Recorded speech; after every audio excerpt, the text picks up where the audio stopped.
Dans le livre des Actes, où nous voyons cet homme humble, cet Éthiopien qui passe des ténèbres à la lumière, cet homme qui passe d'une recherche à un cœur ravi de connaissance.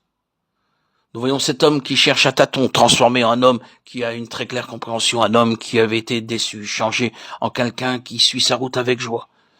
Les deux choses qui ont rendu cela possible sont sa complète humilité, car il ne s'est pas soucié que l'on connaisse son ignorance, il ne faisait pas semblant de savoir plus qu'il n'en savait, et sa rapide obéissance à la lumière reçue.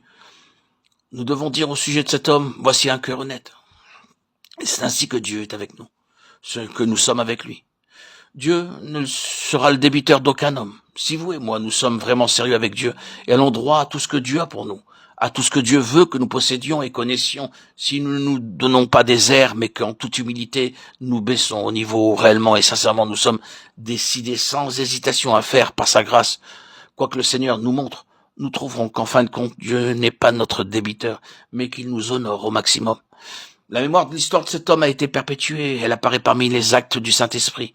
Quand nous posons la question pourquoi cet homme est-il inclus dans les registres sacrés et son histoire est-elle transmise d'âge en âge, tant que dure le temps, la réponse est ce que nous avons déjà dit, il était un homme sérieux avec Dieu, d'un cœur honnête et ouvert au Seigneur, d'un esprit humble et obéissant à la lumière reçue.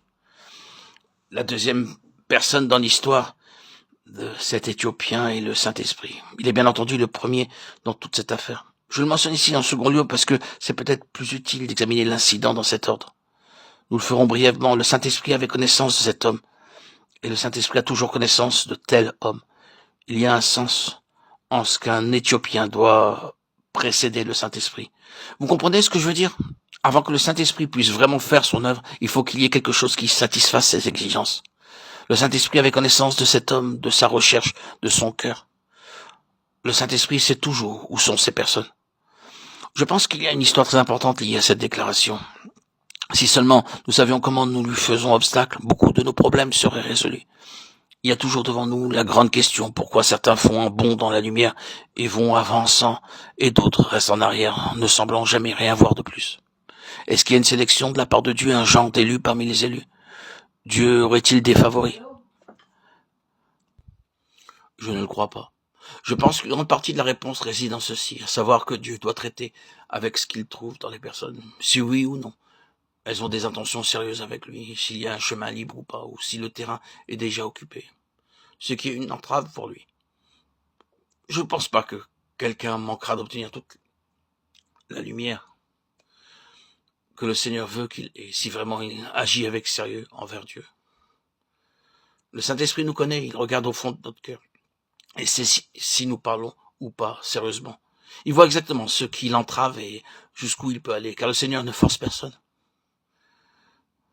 Si nous ne sommes absorbés que par nous-mêmes, occupés qu'avec nous-mêmes, tournant autour de nous-mêmes, centrés sur nous-mêmes, alors le Saint-Esprit n'a pas de chance de succès, n'a pas de place. Nous devons venir à la fin de nous-mêmes. C'est le problème de beaucoup de gens. Ils sont obsédés par eux-mêmes. Ils s'épuisent à tourner constamment autour d'eux-mêmes. Ils ne tarderont pas à avoir un terrible choc qui affectera tout ce qu'ils sont supposés soutenir et représenter pour le Seigneur, et qui s'écoulera avec eux. Le Saint-Esprit n'a pas une voie libre. Nous devons sortir de ce chemin d'occupation de nous-mêmes si nous avons l'intention d'aller tout droit et d'avancer. L'Esprit Saint sait exactement où nous en sommes, si nous sommes tellement attachés à ces choses que nous ne sommes pas ouverts au Seigneur pour recevoir plus de lumière. Car nous pensons que nous avons tout, que les personnes avec lesquelles nous sommes associés ont tout, et nous en faisons partie. Vous savez ce que je veux dire? Le Saint-Esprit ne peut pas faire grand-chose avec les personnes qui sont dans cette position. Et il le sait, son attitude est « cela ne sert à rien ». Là, je ne peux pas faire beaucoup. Ils sont trop retenus. Mais si nous sommes prêts à abandonner tout ce qui nous entrave, alors le Seigneur pourra avancer, parce que la voie sera libre. Le Saint-Esprit sait, il vous connaît, il me connaît. Il nous connaît bien mieux que nous-mêmes. Nous pouvons penser que nous avons parlé sérieusement.